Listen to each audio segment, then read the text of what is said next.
경북 지역 수해 지역에서는 연일 피해 복구 작업이 계속되고 있습니다. 하지만 연일 찜통 더위가 이어지면서 봉사자들의 온열 질환 발생 우려도 커지고 있습니다.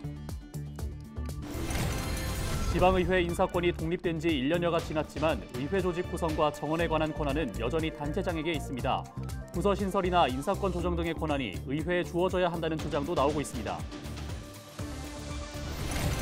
대구시와 수성구가 수성구청사 신축 이전 타당성 조사 용역을 추진하기로 했습니다.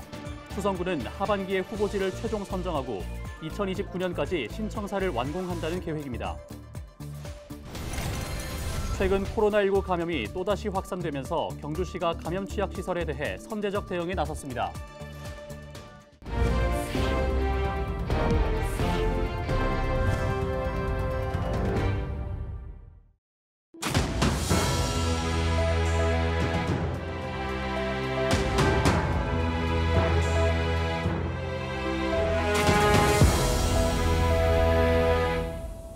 시청자 여러분 안녕하십니까? 헬로티비 대구 경북 뉴스입니다.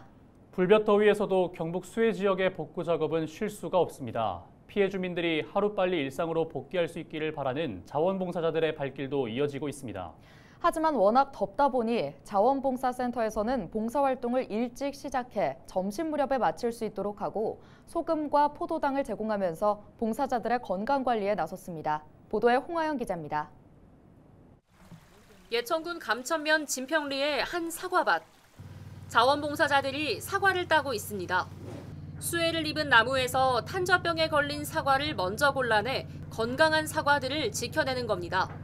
농장주가 혼자 일했다면 한참 걸렸을 일이지만 자원봉사자들이 몇 번 밭을 오가면 한 차가 금방 채워집니다.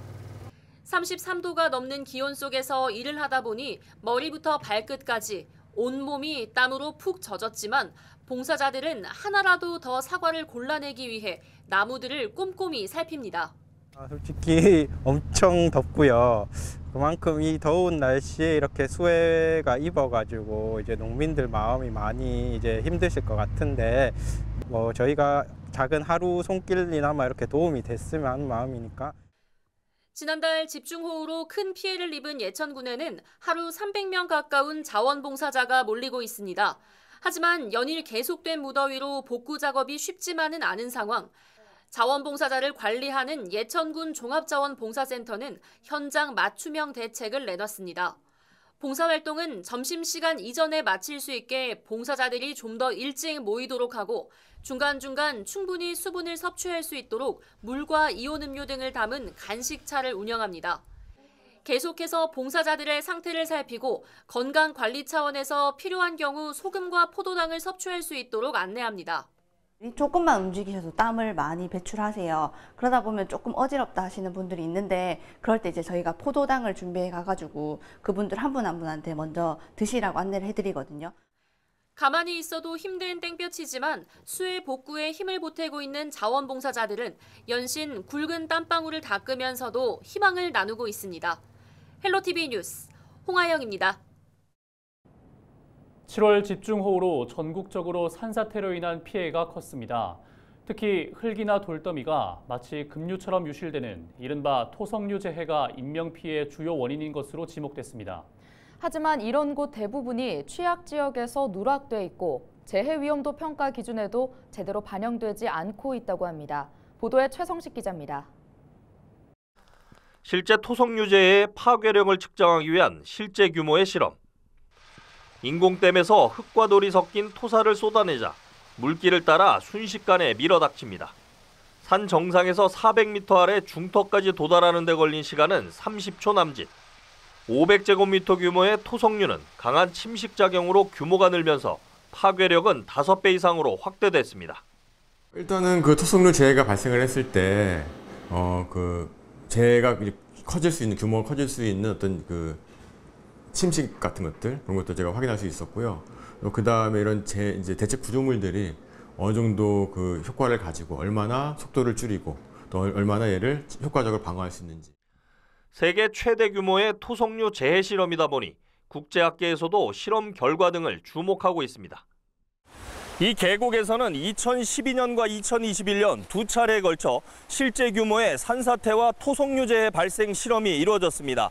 계곡 아래쪽을 보시면 흙과 돌더미 등 이른바 토속유재해 피해를 막기 위한 사방댐이 설치돼 있습니다.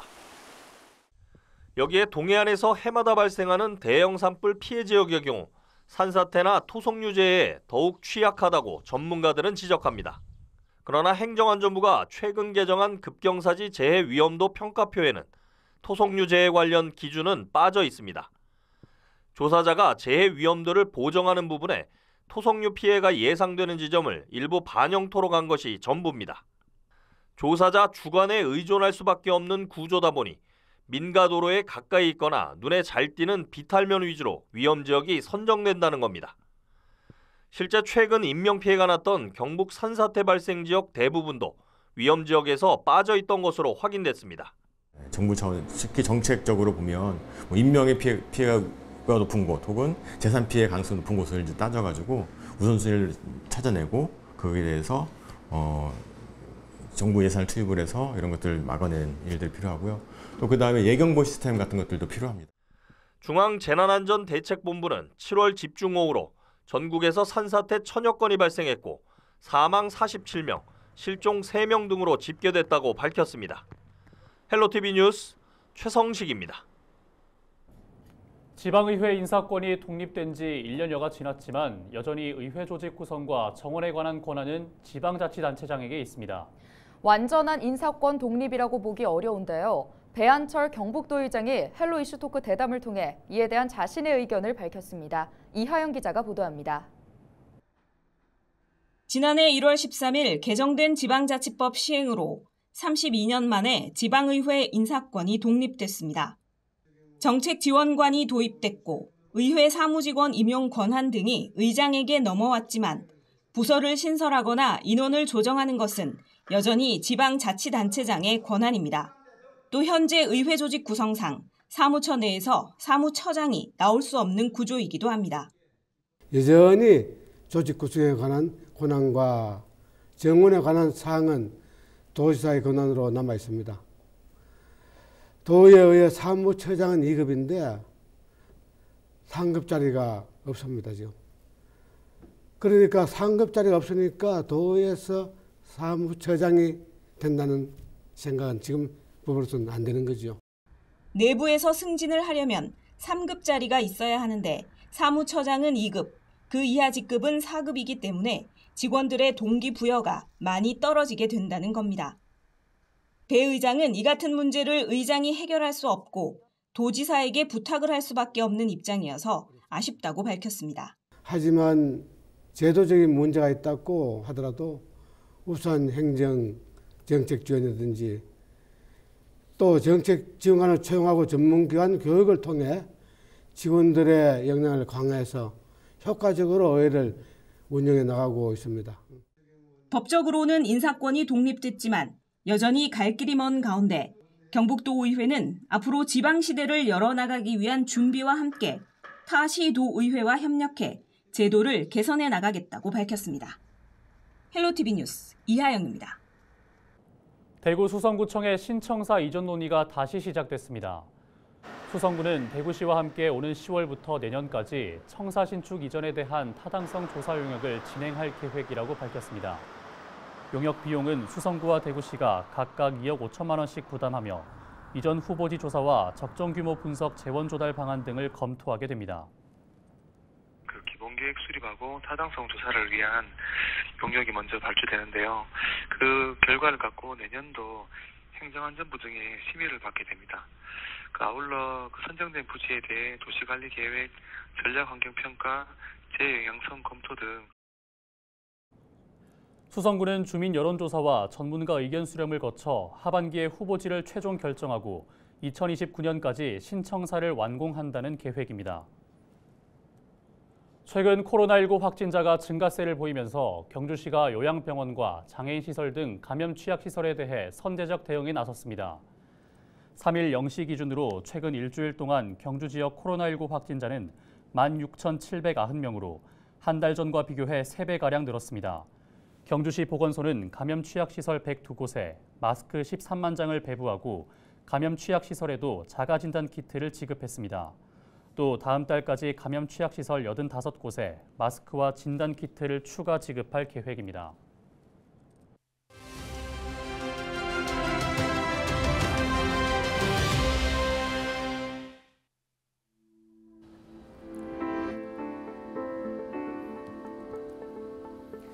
여러분은 지금 행복하십니까? 우리나라 성인 남녀들 상당수는 스스로 느끼는 삶의 만족감, 그러니까 행복지수가 그다지 높지 않은 것으로 나타났습니다.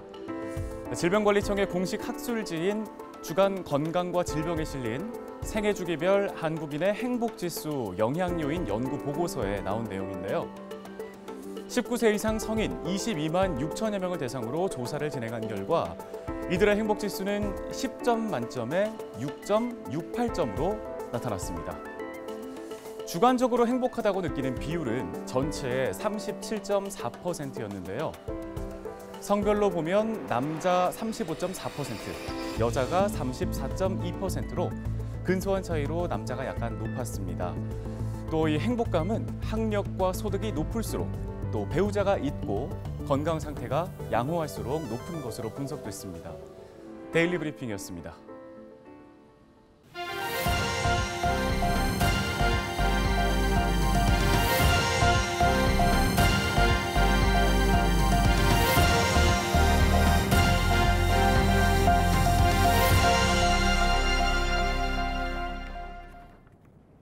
연일 30도가 넘는 무더위가 이어지면서 물놀이 가시는 분들 많습니다. 무엇보다 안전에 유의하셔야겠습니다. 계곡이나 하천에선 이맘때 순환 사고가 빈번히 발생하고 있어 특히 조심하셔야 합니다. 전소연 기자입니다. 정선군의 한 하천, 소방대원들이 물에 빠진 남성을 구조해 응급조치를 합니다. 하지만 남성은 결국 숨졌습니다. 이에 앞서 지난달 29일에는 원주시 치학교 아래에서 50대 남성이 물에 빠져 숨진 채 발견됐고 같은 날 인제군 북면 계곡에서도 20대 남성이 물놀이를 하다 변을 당했습니다. 화천의 한 계곡을 찾아가 봤습니다. 지난 주말에만 이곳에서 물놀이 사고가 2건 발생했습니다. 그저께도 여기서 이제 총각이 물에 빠져가지고 물살이 세니까 못 나오는 거예요. 그래가지고 이제 119를 이제 불러가지고 경찰들 같이 와가지고 이제 그 사람을 끄집어내고 어저께는 진짜 위험할 뻔했어요. 애기가 이제 빠졌다가 여기 항상 조심해야 되는데 사람들이 그걸 몰라. 계곡에 직접 들어와 봤습니다. 지금은 수심이 제 무릎 정도까지인데요. 조금만 더 들어가 보겠습니다. 몇 발자국만 더 움직였을 뿐인데 금세 가슴팍까지 물이 차오릅니다. 계곡이나 하천에선 바위나 돌에 이끼가 끼어 있어 쉽게 미끄러질 수 있습니다. 또 갑자기 수심이 깊어지는 곳이 있는 데다 소용돌이에 휘말릴 위험도 있습니다. 물에 들어갈 땐 튜브나 구명조끼를 챙겨야 하지만 안전장비를 챙긴 사람이 많지 않습니다. 최근 5년간 발생한 물놀이 사망 사고는 총 136건. 원인별로 보면 안전부주의가 44건으로 가장 많았습니다. 음주 후 물놀이를 하지 마시고 유속이 빠른 곳이나 수심이 깊은 곳은 피하셔야 합니다. 그리고 절대 혼자 들어가지 마시고 튜브나 구명조끼를 가지고 들어가셔야 합니다. 또 소방당국은 혹시 모를 사고가 발생했을 때 맨몸으로 구조하지 말고 즉시 119에 신고한 뒤 로프나 튜브 등 물에 뜨는 물건을 던져 구조해야 한다고 당부했습니다. 헬로티비 뉴스 전소연입니다. 국가보훈부 경북 북부 보훈지청이 8월에 지역 현충시설로 영양군 석보면 지경리에 있는 영양 독립운동 기념비를 선정했습니다. 지난 2003년 현충시설로 지정된 이 기념비는 1905년 을사늑약 당시 영양과 청송, 진보, 안동 4군의 의병장으로 일본군과의 교전에서 큰 전과를 올린 이연규 선생을 기리기 위해 영양군이 건립했습니다. 정부는 1968년 이연규 선생에게 건국 훈장 독립장을 추서했습니다. 경상북도가 2023년 전국 지방자치단체 일자리 대상에서 공시제 분야 종합 대상과 우수 사업 분야 최우수상을 동시에 수상했습니다. 지난해 경북 도내 취업자 수는 146만 2천 명으로 전년 대비 5만 2천 명, 3.7% 늘었고 고용률은 62.9%로 1.9%포인트 올랐습니다. 청년 고용률은 42.1%로 3.4% 증가, 여성 고용률은 58.3%로 3.6% 증가했습니다.